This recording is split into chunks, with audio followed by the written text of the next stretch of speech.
Grandioso Deus, que habita nos altos céus, santificado seja teu nome, Senhor.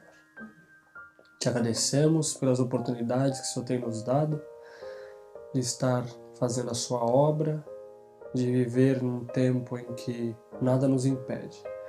Que o Senhor possa atuar em nós, que possamos ser luz e um instrumento em tuas mãos. Que o Senhor possa habilitar o Rafa a gravar. Coloque palavras do Espírito Santo em minha boca e que as pessoas que terão acesso a esse conteúdo, que venha ser de grande benefício a elas. Te pedimos essas bênçãos sem nossos méritos, mas em Jesus Cristo. Amém.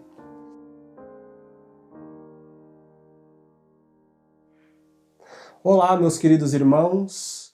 Vamos dar continuidade ao nosso seminário de Conjuf, Conversão e Justiça pela Fé. Hoje vamos tratar de um assunto muito importante. Este assunto que iremos tratar hoje, nós devemos entender bastante ele, porque através dele vamos conseguir entender futuros temas sobre Conjuf. Vou dividir a palestra em duas partes, porque o tema é grande e eu quero focalizar certos assuntos e para não ficar cansativo nós vamos dividi-la. O irmão Silverino, ele gravou uma palestra há um tempo atrás, nos explanando o propósito original de Deus ao criar o homem. Deus, quando criou o homem, ele fez com o plano A. Deus criou o homem com alguns propósitos, e um dos propósitos era que fôssemos a glória dele. O Silverino explanou que seríamos a glória de Deus, Deus nos criou para isso. Também aprendemos com o Silverino que as nossas faculdades superiores subjugavam as faculdades inferiores, as faculdades superiores, razão, consciência, juízo, iriam subjugar as paixões inferiores, apetite, paixões e etc. Tudo era bem ajustado. Deus, quando criou o homem era perfeito, refletia a glória de Deus. Porém, o homem não cumpriu com o propósito de Deus para a criação. O homem veio a cair, fez o que não deveria ter feito, comeu do fruto, desobedeceu a Deus. E com essa atitude do homem, isso trouxe muitas consequências graves. Porém, Deus ainda tem muito interesse na humanidade. Mesmo com o homem descumprindo o plano A de Deus, ele ainda tem interesse e quer salvar a humanidade. A irmã White, ela vem trazendo uma citação que devemos considerar bastante. No livro Educação, página 14 e página 15, ela diz o seguinte: precisamos também considerar a mudança na condição do homem em virtude da entrada do conhecimento do mal e o plano de Deus para ainda cumprir seu glorioso propósito na educação da humanidade. Mesmo a humanidade estando caída, Deus ainda está com o plano de educá-la. Lembra-se que o Silverino, na última palestra, disse que a humanidade teria o privilégio de crescer em educação e intelecto perpetuamente? Deus ainda pretende isso na humanidade. E em 2 de Pedro, capítulo 2, versículo 19, vem nos trazendo uma realidade muito triste. A partir da segunda parte do versículo, lá vem nos dizendo o seguinte: porque de quem alguém é vencido, do tal faz-se também servo. Adão, quando ele propôs no seu coração servir a Deus, cumprir a sua lei, ele era subjugado por Deus, ele era servo de Deus. Porém, ao ele atender às insinuações de Satanás, ele consequentemente tornou-se servo de Satanás. Ele e sua esposa.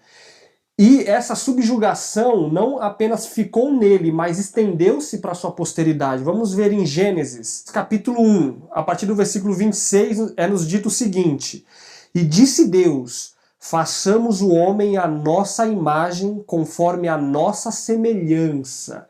Deus, ao criar o homem, ele fez o homem à sua imagem e à sua semelhança, tanto física quanto moralmente. Porém, após a queda, no capítulo 5, no versículo 3, está dizendo o seguinte: e Adão viveu 130 anos e gerou a um filho, a sua semelhança conforme a sua imagem. Podemos perceber aqui que Sete, o seu filho, Caim também, e Abel já não eram mais conforme a semelhança de Deus, mas conforme a semelhança de seu pai. Ao homem ter caído, ter comido do fruto, ter se submetido a Satanás, a imagem de Deus foi obliterada, foi corrompida no homem. Ainda temos resquícios da imagem de Deus em nós, porém pervertida. E o objetivo de Deus é restaurar isso. E por isso que ele fez o plano B, antes da fundação do mundo. Esse plano não é posterior à queda. Deus conhece o final antes de começar.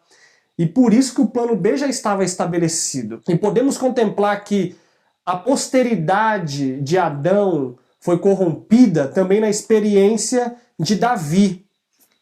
Em Salmo 51, versículo 5, lá nos diz o seguinte: eis que em iniquidade fui formado, e em pecado me concebeu a minha mãe. Este versículo ele é um tanto polêmico, porque existem duas interpretações. Quando tratamos de conversão e justiça pela fé, existem duas escolas de pensamento. E essas escolas de pensamento vão ser definidas conforme o nosso entendimento do caráter de Deus e do grande conflito. Erros teológicos também podem ser definidos conforme a nossa visão de Deus. Por exemplo, uma pessoa que crê no fogo eterno, uma pessoa que crê na imortalidade da alma, ela tem uma visão de Deus. E a pessoa que não crê tem outra visão. E a interpretação desse versículo também vai ser expressada conforme o nosso entendimento do caráter de Deus e do grande conflito. Aqui o salmista está tratando de natureza. Ele diz que em iniquidade ele foi formado. A mãe dele já herdou uma natureza pecaminosa e passou essa natureza para seu filho, igualmente como Adão. Adão, ele corrompeu a sua natureza, decidindo a servir a Satanás, e os seus filhos nasceram com ferramentas inadequadas. Então, Davi está querendo dizer o que aqui? Que em iniquidade ele foi formado, com ferramentas inadequadas ele nasceu, com ferramentas limitadas. Eu queria ler uma citação da profeta do Senhor, que nos diz o seguinte, está em Educação, página 29. O resultado de comer da árvore da ciência do bem e do mal é manifesta na experiência de todo homem. Todo homem. Adão e Eva comeu e consequências chegaram a mim. Quantos mil anos já não se passaram? 6 milênios. E nós hoje sofremos de tais consequências. Continuando a leitura, é manifesto na experiência de todo homem. Há em sua natureza um pendor para o mal, uma força a qual sem auxílio não poderá ele resistir. Então aqui está um ponto vital nessa primeira palestra, nessa primeira parte sobre a mudança na condição do homem após a queda, que eu quero focalizar muito. O que mudou, o ponto mais grave, a consequência mais vil que a humanidade hoje sente após a experiência de Adão, após Adão ter comido o fruto, é isso, nós temos um pendor para o mal. E Davi expressa isso, dizendo que ele nasceu com ferramentas limitadas, ele nasceu com tendências herdadas de sua mãe, de seu avô, de seu bisavô. Agora eu queria levar os irmãos para pensar no seguinte: você que é pai e você que é mãe, já pararam para pensar na força dessa verdade? De que se eu agir de tal modo, eu posso influenciar o meu filho, o meu neto e o meu bisneto? As minhas atitudes hoje pode comprometer, pode facilitar ou dificultar a experiência cristã da minha posteridade. Olha o que a serva do Senhor diz em Patriarcas e Profetas, páginas 306. Más tendências, apetites pervertidos e moral vil, assim como enfermidades físicas e degeneração, são transmitidos como um legado de pai para filho até a 3ª e 4ª geração. Esta terrível verdade deveria ter uma força solene para restringir os homens de seguirem uma conduta de pecado. Eu sou pai. Eu tenho 2 filhos pequenos. E que força que tem as minhas atitudes para influenciar o meu filho, para influenciar o meu neto. Irmãos, com o pecado não se brinca. O pecado, ele é uma bola de neve. Como estudamos nas palestras de arrependimento e confissão, é impossível eu pecar sozinho e não prejudicar ninguém. E aqui, além de me prejudicar, às vezes caímos no engano de pensar, eu estou em 4 paredes, ninguém está me contemplando, então eu vou fazer tal ponto que eu sei que é errado, cultivar um pecado, acariciá-lo. E com o pensamento limitado de que eu não vou prejudicar ninguém. Irmãos, isso é um engano. Isso é um engano. Você está debilitando a próxima geração. Olha o que a serva do Senhor continua dizendo em outra citação. Olha o que a serva do Senhor continua dizendo em outra citação, em Lar Adventista, página 173. Pais e mães podem estudar o próprio caráter nos filhos. Podem muitas vezes ler humilhantes lições ao verem suas próprias imperfeições reproduzidas nos seus filhos. Pai e mãe, que possamos orar por nós, que possamos orar por nossa posteridade e ter cautela, porque uma das mudanças, nós vamos aqui nessa palestra lidar apenas com essa mudança. Na próxima palestra diremos outras mudanças pejorativas que aconteceu após a queda. Essa é apenas uma delas. Nós passamos as nossas imperfeições como um legado para os nossos filhos. Orientação da criança, página 475. O pecado é a herança dos filhos. Que terrível, irmãos. Com relação ao primeiro Adão, os homens nada receberam dele senão a culpa e a sentença de morte. É isso que herdamos. Quem disse que o Aquiles, quem disse que você, quem disse que nós somos bons? É uma presunção eu achar que eu sou bom o suficiente. Não caiamos nos erros que a nossa igreja há um tempo atrás caiu na carne santa, de achar que podemos ser santificados o suficiente por nós mesmos, de santificar a nossa carne nessa terra. Isso é impossível. Eu não sou bom, você não é bom, nós não somos bons. O que nós herdamos de nossos pais não é boa coisa, meus irmãos. Não foi boa coisa.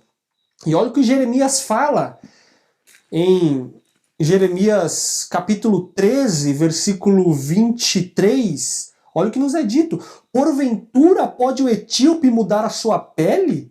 Ou o leopardo as suas manchas? Claro que não. Uma pessoa negra, ela não pode mudar a sua cor, e um leopardo não pode dizer, eu quero uma pele de tigre. Não pode. E olha o que Jeremias continua dizendo. Então podereis vós fazer o bem, sendo ensinados, acostumados, acomodados a fazer o mal? Não, irmãos, não podemos. Hoje o ser humano não tem nada nele que possa tirar de bom. Não existe. Não existe nada de bom que se pode tirar do ser humano em si. E olha o que Davi fala em Salmos 119.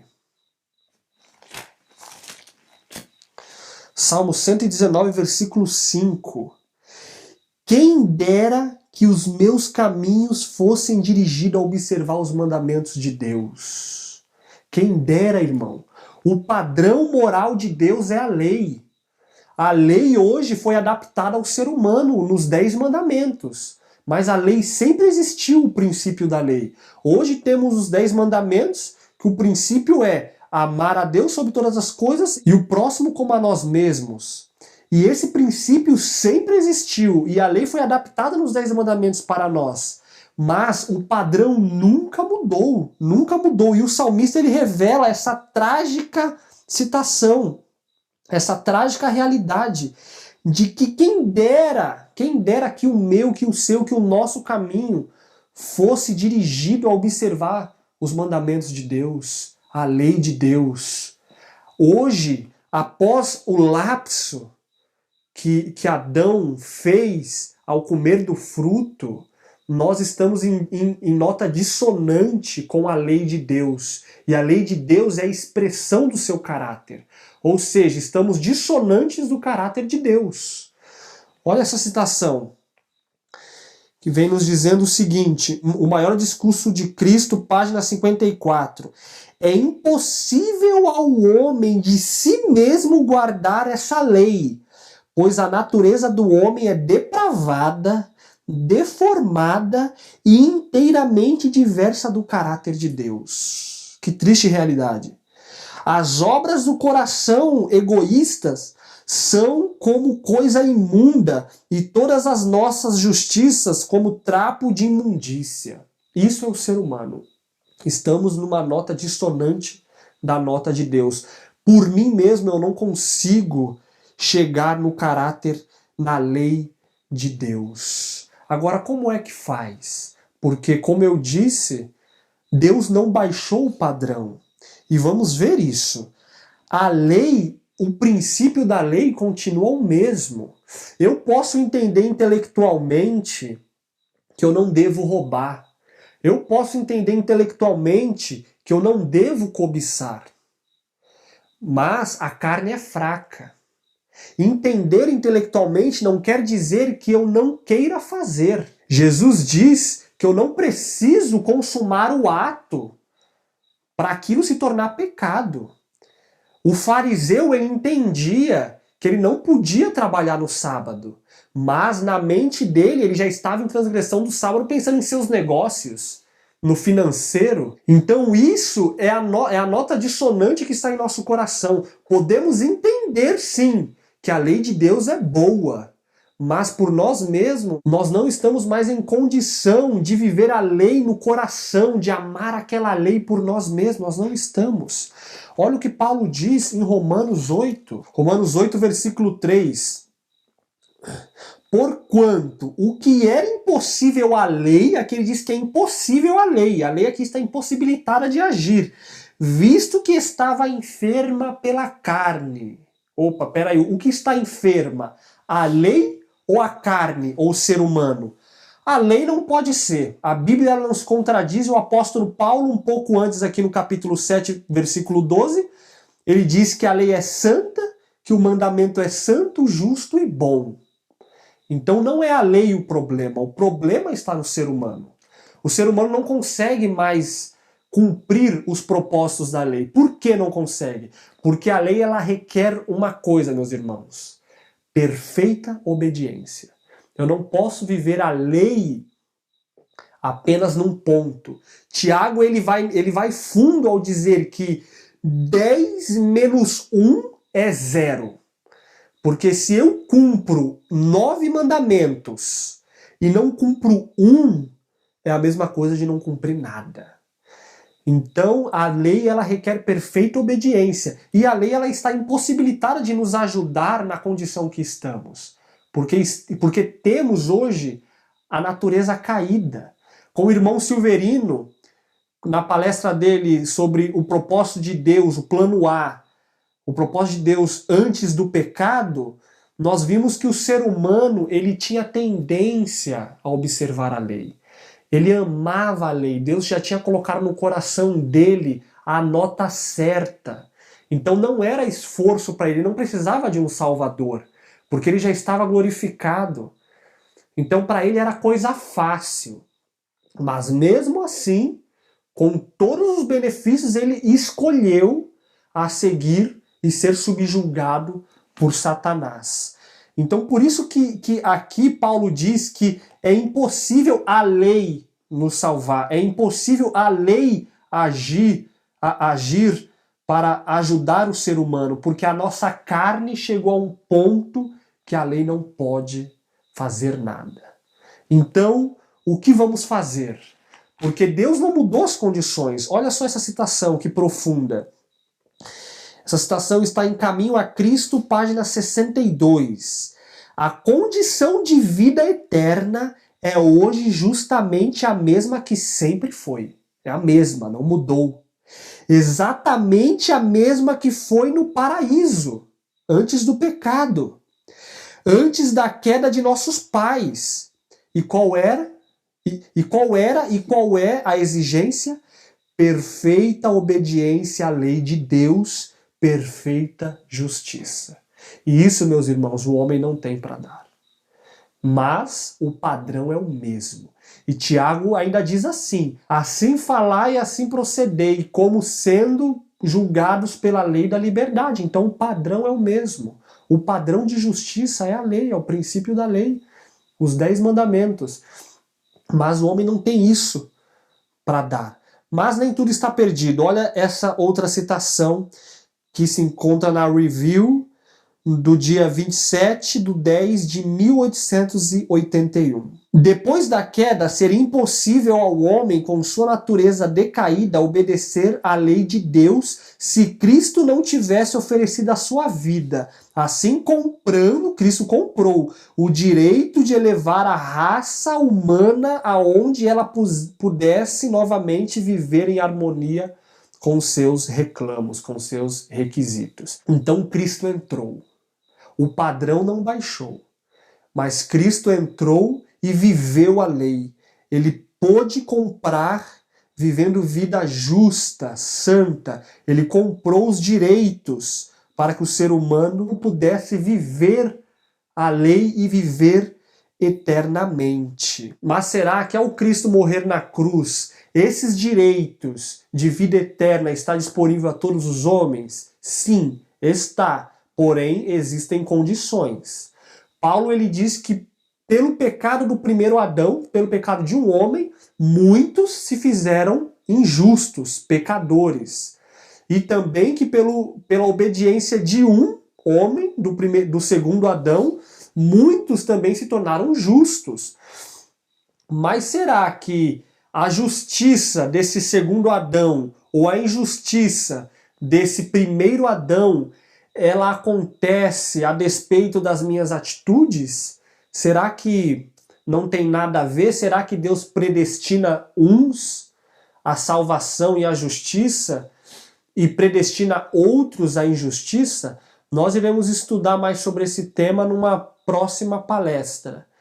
Mas a resposta já é bem óbvia que não. Existem condições. E podemos ver essas condições expressas em Mateus. No capítulo 16, versículo 24 de Mateus, Jesus explana o seguinte: Então Jesus disse aos seus discípulos: Se alguém quiser vir após mim, renuncie a si mesmo, tome sobre si a sua cruz e siga-me.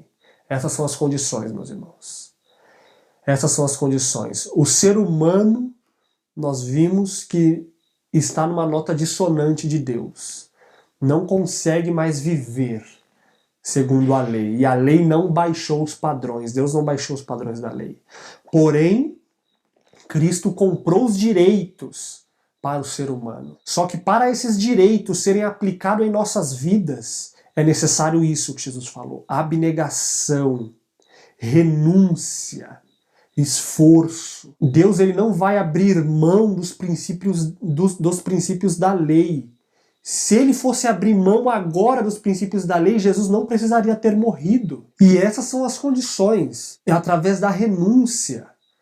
Jesus ele expõe muito claro, e eu gosto muito em Lucas 16:16. Jesus vem atenuando mais esse ponto. Olha o que ele diz: a lei e os profetas duraram até João. Desde então é anunciado o reino de Deus, e todo homem emprega força para entrar nele. É isso mesmo, meus irmãos. Através da força, através do esforço, não do esforço próprio, mas através da fé pelos méritos de Cristo Jesus, vamos conseguir isso. E Mateus, ele repete isso que Lucas disse em palavras que eu acho até mais fortes. Em Mateus 11, versículo 12, ele vem dizendo o seguinte: e desde os dias de João Batista até agora se faz violência ao reino dos céus. Olha que palavra forte, violência. ao reino dos céus, e pela força se apoderam dele. Ó irmãos, nós devemos entender, nós devemos assimilar qual é a condição que vivemos hoje. Nós vivemos numa condição muito precária. Muito precária. Deus, no seu plano A, ele colocou o homem numa esfera elevada, numa esfera fácil. Posso dizer bem fácil. Hoje não é assim. Hoje não é assim. Nós devemos entender esse tema que mudou as condições. As condições mudaram e não mudaram para melhor, mudaram para pior. E Jesus fala através da renúncia, é através da oração, é através da abnegação que vamos conseguir, através de Cristo Jesus, porque de nós mesmos não temos nada de bom. Então, desde que Adão quis provar do fruto, passaram a existir duas tendências. A tendência espiritual, que já existia, e a tendência carnal, com o conhecimento do mal. Então nós temos essas duas tendências diante de nós, esses dois caminhos. E eu queria confirmar isso em Romanos capítulo 8. Romanos capítulo 8, a partir do versículo 5, lá nos é dito: porque os que são segundo a carne inclinam-se para as coisas da carne, a primeira inclinação, mas os que são segundo o Espírito, para as coisas do Espírito. Porque a inclinação da carne é morte, mas a inclinação do Espírito é vida e paz. Porque a inclinação da carne é inimizade contra Deus, pois não é sujeita à lei de Deus, nem em verdade pode ser. Viu ele expressando as duas inclinações? A inclinação da carne e a inclinação do Espírito. Então até aqui podemos contemplar uma mudança na condição do homem e do propósito de Deus para reeducá-lo.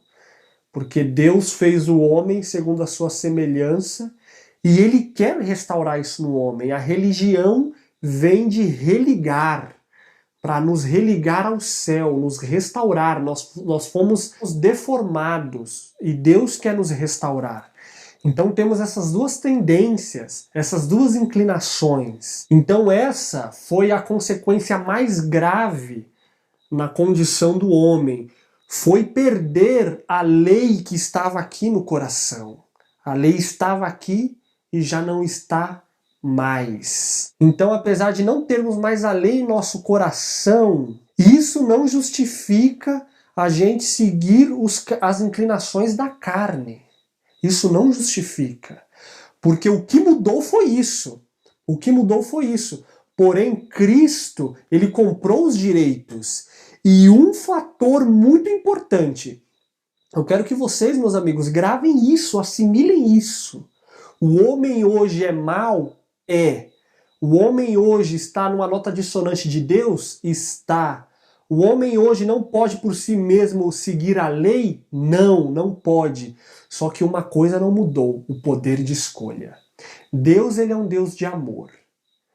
E ele prova isso ao criar seres pensantes, seres que podem escolher entre o sim e o não, entre o quero e não quero. Deus, ele conhece o final antes do princípio. Ele já sabia da queda do homem, mas mesmo assim, ele criou o homem. E isso prova o amor de Deus. Ele não é um Deus arbitrário, que quer criaturas que sejam igual um robô que você programa e ele segue aquilo que você quer. Não. Ele criou seres pensantes. E isso foi expressado na experiência de Adão. Adão disse não a Deus e disse sim à serpente. E o poder de escolha dele existia. E hoje o poder de escolha ainda existe. Não use a sua natureza, a minha natureza, a nossa natureza como desculpa para o pecado. Porque Cristo tornou possível. Deus, ele não dá nenhuma tentação que não podemos suportar. Antes ele dá um escape, diz Paulo. Então não use isso como uma desculpa. Eu queria terminar lendo essa citação que está na Review, do dia 18 de abril de 1907. Lá, a profeta do Senhor nos diz o seguinte: a mais forte tentação não pode desculpar o pecado. Com tudo isso em mente, mesmo que o Aquiles tenha tendências para o pecado, tenha um pendor para o mal, a mais forte tentação não justifica. Por grande que seja a pressão exercida na mente, a transgressão é ato meu, é ato nosso. Não está no poder da terra, nem do inferno obrigar a quem quer que seja fazer o mal. Não está no poder. O poder está no poder de escolha. Ali que reside o maior poder do ser humano, é o poder de escolha, independente da sua natureza, seja ela glorificada ou decaída. Satanás nos ataca nos pontos mais fracos, mas não precisamos ser vencidos.